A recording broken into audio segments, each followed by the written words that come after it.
신앙인지 한번 돌아보기를 소망합니다. 예전에 제가 이 고등학교 2학년 때 학창 시절에 있었던 이야기입니다.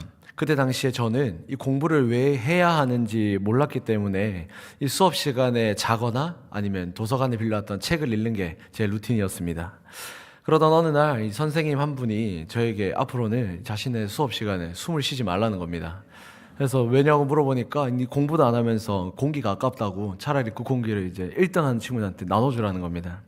굉장히 자존심도 상했고 이제 공부 안 한다고 엄청 많이 맞았습니다. 그래서 선생님한테 그만 좀 때리라고, 나도 사람이라고 막 이렇게 따지니까 네가 그렇게 말할 자격이 있으면 성적표를 가지고 오라는 겁니다. 그래서 제가 어떻게 하면 되냐고 하니까 자기가 이번에 내는 기말고사 때 100점을 맞으라는 겁니다. 공부를 한 번도 한 적도 없었고 수업 시간에 잠만 잤는데 100점을 맞아오면 저한테 사과를 해주겠다는 겁니다. 그래서 그날부터 저는 시험 당일이 될 때까지 그 한 과목만 공부했습니다. 다른 과목 아무것도 공부 안 하고 딱 그 사회 과목이었는데요. 사회 한 과목만 한 달 동안 공부를 했습니다. 그래서 시험을 치고 결과가 어땠을까요? 네, 100점을 맞았습니다. 네, 생각보다 머리가 좋았던 것 같습니다. 그래서 이 전교생 중에 또 100점을 맞았던 친구가 얼마 안 있었는데 그 중에 한 명이 저였습니다. 그래서 100점을 맞고 그 100점 시험 성적표를 가지고 선생님께 찾아갔는데 저는 사과를 해주실 줄 알았는데 다시 맞았습니다. 누구 걸 뺏겼는지 솔직하게 말하라는 겁니다. 그래서 저는 정말로 교무실에 3번이나 따로 찾아가서 새로운 문제, 변형된 문제를 3번이나 풀고 의심을 벗어날 수 있었습니다. 당시에는 화도 많이 나고 제 노력이 컨닝이라는 것으로 매도를 하셨던 선생님이 너무 미웠지만 지금 생각해보면 그 선생님이 보셨던 건 시험 공부하던 저의 모습이 아니라 수업 시간 내내 자던 저의 모습이어서 그렇게 했던 것 같습니다. 오늘 본문에 등장한 이스라엘 백성들도 이 눈에 보이는 것들로 주변의 환경과 하나님을 판단하기 시작합니다. 오늘 본문을 잘 이해하기 위해서는 이 본문의 배경을 먼저 잘 이해해야 하는데 오늘 본문의 배경은 이스라엘 백성이 광야에서 약 40년 동안 훈련받는 과정 중에 한 장면입니다. 40년 광야의 생활은 이 모든 사건을 우리가 기억하지 못하지만 그래도 오늘 본문은 주일학교를 나왔다면 한 번쯤은 혹은 이제 지겹도록 들어온 내용이 바로 노뱀 사건입니다. 우리가 알고 있는 이 노뱀 사건의 내용은 이 광야 생활을 하다가 이스라엘 백성들이 이 모세와 하나님께 불평불만을 가지기 시작했고 이것 때문에 하나님께서 진노하셔서 이 사막의 맹독을 가진 독사가 이스라엘 백성들을 물어서 죽을 지경에 놓였지만 모세가 하나님께 기도해서 노뱀을 보고 이스라엘 백성이 살아난다라는 우리가 너무나 잘 알고 있는 이 내용입니다. 물론 이 내용들이 틀린 것은 아니지만 저는 오늘 이 사건에 대해서 조금 더 다른 시각으로 보려고 합니다. 사실 본문이 시작하는 이 4절의 말씀을 보면 백성이 호르산에서 출발하여 홍해 길을 따라 에돔 땅을 우회하려 하였다가 길로 말미암아 백성의 마음이 상하니라 라고 하고 있습니다. 이 무슨 말인지 우리가 이해하려면 이 내용을 잘 이해하기 위해서 이 출애굽 여정을 한번 봐야 되는데요. 한번 화면에 띄워주시겠습니까? 네. 뭐가 뭔지 잘 모르시겠죠? 잘 보시기 바랍니다. 저기 가운데 부분에 호르산이라고 보이십니까? 저 호르산에 지금 오늘 보면 감사합니다. 친절하게 마우스 포인터로. 호르산에 지금 이스라엘 백성들이 도착을 했습니다. 도착을 했는데 엔터 한 번만 눌러주시면 혹시 하트 그 화살표가 화면이 넘어가면 다른 화면으로 넘어가나요? 그러면 안 돼. 네, 전걸로 틀어주시면. 네. 제가 말로 잘 설명해 보겠습니다. 저기 호르산을 기준으로 저기 브엘세바, 블레셋 위로 향하는 방향에 하나가 갈림길이 있었고 그 밑에 아멜렉으로부터 시작해서 그 빨간색 선으로 돌아가는 2가지의 갈림길에 오늘 이스라엘 백성들이 서 있는 겁니다. 자, 생각해 보십시오. 저기 브엘세바, 블레셋이 가나안 땅입니다. 그리고 지금 실제로 이스라엘 백성들이 갔던 곳은 아멜렉을 지나서 에돔을 지나서 저 길르앗 쪽으로 모압 쪽으로 삥 둘러서 가는 건데 이게 얼마나 이스라엘 백성들을 약 올리는 상황이냐면 넘겨주세요. 이스라엘 백성들이 호르산에서 그 가나안을 바라봤던 장면입니다. 저기 빨간색으로 원래 테두리가 있었는데 저 밑에 약간 초원이 보이십니까? 약간 평야 같은 저기부터가 가나안입니다. 그러니까 조그만한 언덕을 하나만 넘으면 저희 아파트 이한 아파트 밑에서 여기까지 올라오는 그 경사만큼만 한 번만 넘으면 가나안입니다. 근데 그름의 떡처럼 저거를 보여주고 하나님이 약 올리기라도 하듯이 에돔 땅으로 우회해서 가라고 말한 상황입니다. 생각해 보십시오. 이들이 다 1, 2년이 지나서 출애굽 여정을 하는 가운데 있어서 이 광야 생활을 하는데 1, 2년 혹은 일주일이 지난 상태에서 저 호르산에서 이 가나안 땅을 본 게 아닙니다. 약 38년째 됐을 때입니다. 38년 동안 목적지가 어딘지도 모른 채, 가나안은 언제 도착할지도 모른 채 계속 뺑글뺑글 도다가 드디어 육안으로 가나안이 보이는 곳에 도착한 겁니다. 그런데 하나님께서 저기를 등지고 다른 곳으로 에돔으로 돌아가라고 말씀하고 있는 상황입니다. 한번 생각해 보십시오. 이 얼마나 화가 났겠습니까? 사실 오늘 본문은 이스라엘 백성들이 출애굽을 하고 광야 생활을 한 지 38년째 되던 해에 저 장면을 보게 된 겁니다. 광야 생활을 시작할 때 태어났던 아이가 이제 어느덧 40살을 바라보고 있는 나이가 되었는데도 도착하지 못하고 있는 상황이었습니다. 그런데 눈앞에 가나안 땅이 보이는데도 불구하고 이 광야길을 다시 에돔으로 돌아가라고 하는 겁니다. 얼마나 화가 나겠습니까? 이 듣기만 해도 열받는 것 같습니다. 제가 이스라엘 백성이었어도 하나님께 이 대들어 쓸 것 같을 정도로 화가 납니다. 그래서 그들은 이 넘지 말아야 할 선을 넘어버리고 맙니다. 오늘 본문 5절입니다. 백성이 하나님과 모세를 향하여 원망하되 어찌하여 우리를 애굽에서 인도해 내어 이 광야에서 죽게 하는가? 이곳에는 먹을 것도 없고 물도 없도다. 우리 마음이 이 하찮은 음식을 싫어하노라. 지금 이스라엘 백성들은 왜 자신들을 이 출애굽이라는 말로, 달콤한 말로 꼬드겨서 이 허허벌판 광야에서 죽게 만드냐는 겁니다. 자신들이 죽을 이유도 이 광야에는 먹을 것도 없고 마실 물도 없어서 이거 배고파 죽고 목말라 죽겠다라고 말하는 겁니다. 여기서 그치는 것이 아니라 하나님이 주셨던 그 만나와 외출하기를 하찮다라고까지 지금 표현하고 있는 겁니다. 오늘은 이스라엘 백성들이 38년 동안 저 허허벌판이었던 광야에서 이 벗어나 죽지 않고 살 수 있었던 이유가 무엇일까요? 바로 그들이 하찮다라고 말했던 이 만나와 매출하기 때문에 38년 동안 살아남을 수 있었던 겁니다. 그런데 그들은 38년 동안이나 인도하셨던 그 하나님이 주셨던 만나와 메추라기를 이 아무것도 필요 없는 하찮은 음식으로 말하면서 이제 다 필요 없으니까 눈앞에 있는 가나안으로 우리를 안내하라고 하나님한테 따지고 있는 겁니다. 어느 날 두 친구가 이 길에서 만났습니다. 그런데 한 친구가 심하게 불평불만을 합니다. 3주 전에 할머니가 돌아가셨는데 내게 2억이라는 유산을 남겨주셨다. 그러니까 친구가 야 진짜 좋겠다. 2억을 유산으로 받다니 부럽다. 그리고 친구가 다시 말합니다. 2주 전에는 외삼촌이 갑자기 돌아가셨는데 내게 3억이라는 유산을 남겨주셨다. 또 다른 친구가 듣더니 야 5억을 벌게 됐구나. 진짜 부럽다. 그리고 친구가 그치지 않고 계속 말합니다. 지난주에는 고모가 돌아가셔서 이 10억을 남겨주셨다. 야 그럼 너는 이제 15억이 되었구나. 너무 부럽다. 그런데 이 친구는 15억을 받았다라고 말하면서도 불만이 가득해 보였습니다. 그래서 다른 친구가 너는 15억이란 돈이 생겼는데도 왜 그렇게 불만이 가득하냐? 라고 물으니까 15억을 유산으로 받았던 친구가 이렇게 대답했다고 합니다. 이번 주에는 아무도 안 돌아가셨잖아 라고 말했다 합니다. 사랑하는 성도 여러분, 여러분들의 눈에는 지금 무엇이 보이십니까? 여러분들의 현실 앞에 놓여진 상황을 어떻게 바라보고 계십니까? 하나님이 없다 말씀하시겠습니까? 하나님이 나를 버렸다라고 말씀하시겠습니까? 우리는 이 현실을 올바르게 직시할 수 있어야 합니다. 이스라엘 백성들이 하나님이 버린 것이지 하나님이 이스라엘 백성들을 버린 적은 한 번도 없으십니다. 우리가 하나님을 버린 것이지 하나님이 우리를 버리신 게 아니라는 겁니다.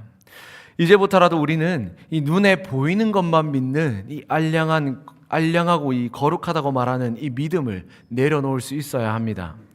만약 이 보잘것없는 믿음을 고집한다면 어떻게 될까요? 오늘 본문은 6절입니다. 여호와께서 불뱀들을 백성 중에 보내어 백성을 물게 하심으로 이스라엘 백성 중에 죽은 자가 많은지라.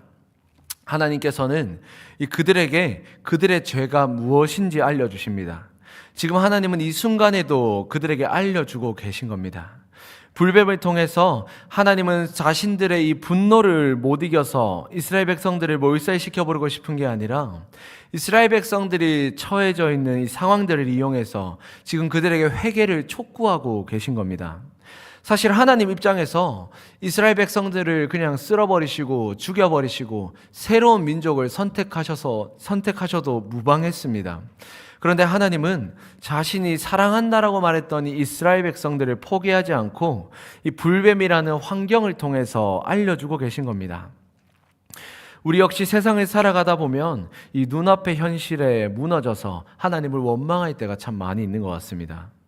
어릴 때 이 교회 권사님들 중에서 이 기도할 때 하나님 좀 살려주십시오, 혹은 하나님 살려주셔서 감사합니다 라고 누구보다 뜨겁게 기도하던 권사님이 기도를 마치시고 나가시면서 아이고 내가 죽어야지 하는 말을 보면, 기도회를 나서는 거 보면서 이 뜨겁게 기도하는 모습과 저 말은 아무리 생각해도 이 매치가 안 되었습니다. 기도할 때는 아무것도 보이지 않고 하나님만 보이니까 이 마음에 믿음이 생기고 확신이 생기다가도 이 세상을 다시 보니까 다시 이 믿음이 무너지는 겁니다. 우리 역시 마찬가지입니다.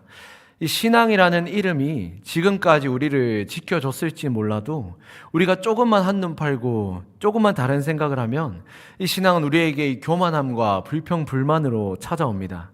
그러니 우리는 늘 긴장해야 합니다.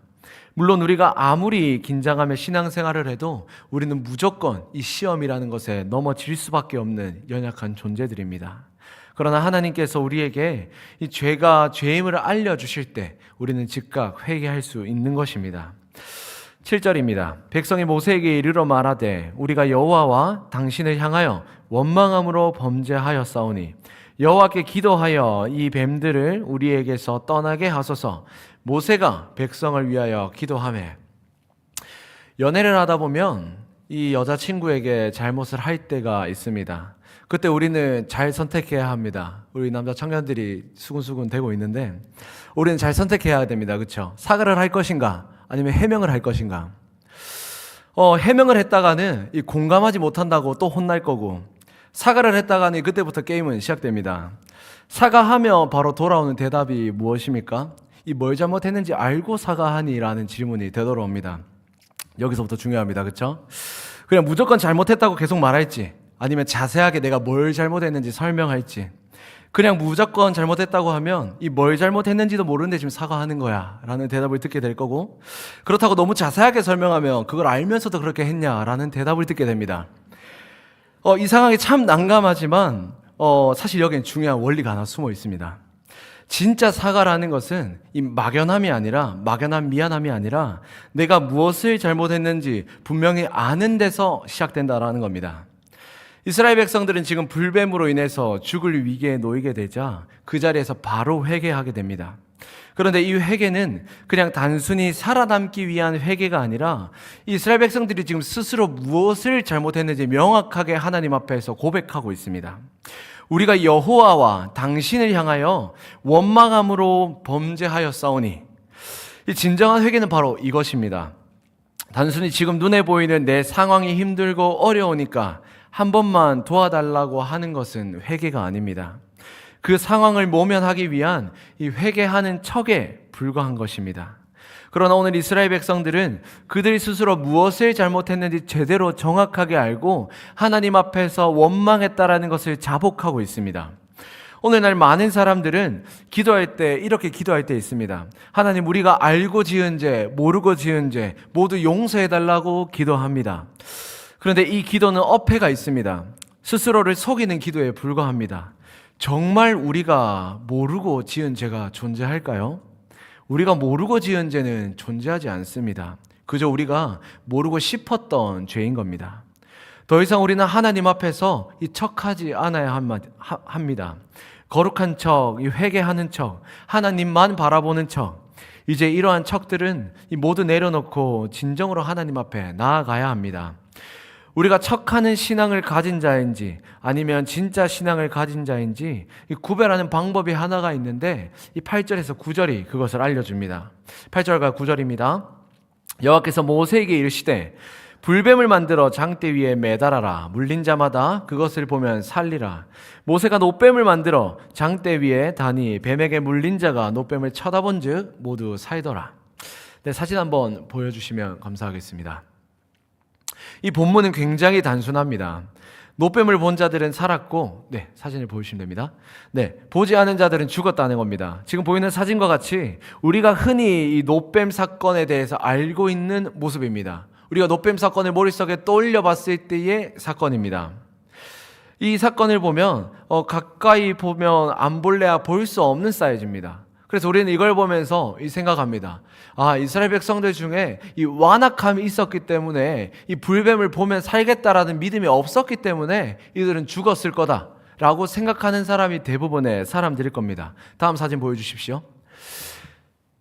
실제로 노뱀의 크기는 저 정도였다고 합니다. 옆에 사람 조그맣게 사람 보이시죠? 실제의 노뱀 크기는 저 정도였다고 합니다. 가까이서 보면 이 안 볼래야 안 볼 수 없는 사이즈를 가지고 있었습니다. 그런데 여기서 한 가지 의문점이 생깁니다. 노뱀을 보지 않고 죽었던 자들은 도대체 얼마나 고집스러운 이 신앙생활을 가지고 있었을까? 그거 하나 보는 것이 어렵다고 라고 저 역시도 생각했습니다. 잠깐 한 번 보면 사는데 그걸 안 쳐다봐서 죽냐? 이런 생각을 했던 적이 있습니다. 그러나 이스라엘 백성들이 노뱀을 바라봤던 거리가 어느 정도가 됐냐면, 다음 사진 보여주십시오. 저기 빨간색 동그라미가 보이십니까? 저게 지금 노뱀의 아까 그 사이즈의 크기입니다. 근데 거리가 여기서가 아니고 더 멀리 있었습니다. 더 멀리에서 저 노뱀을 바라봐야 했던 겁니다. 아마 거리가 이쯤 되면 두 가지 부류의 사람들이 생겼을 겁니다.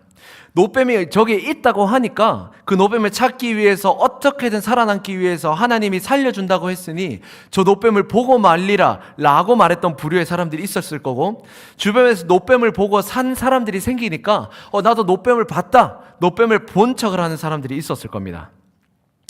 노뱀을 보는 척을 했던 사람들은 그들 스스로는 노뱀을 봤다고 하며 살아날 거라고 확신했지만 이 실상은 그렇지 않았습니다.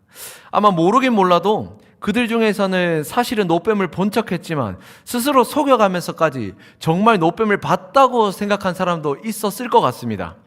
여러분들은 어떤 종류의 사람입니까?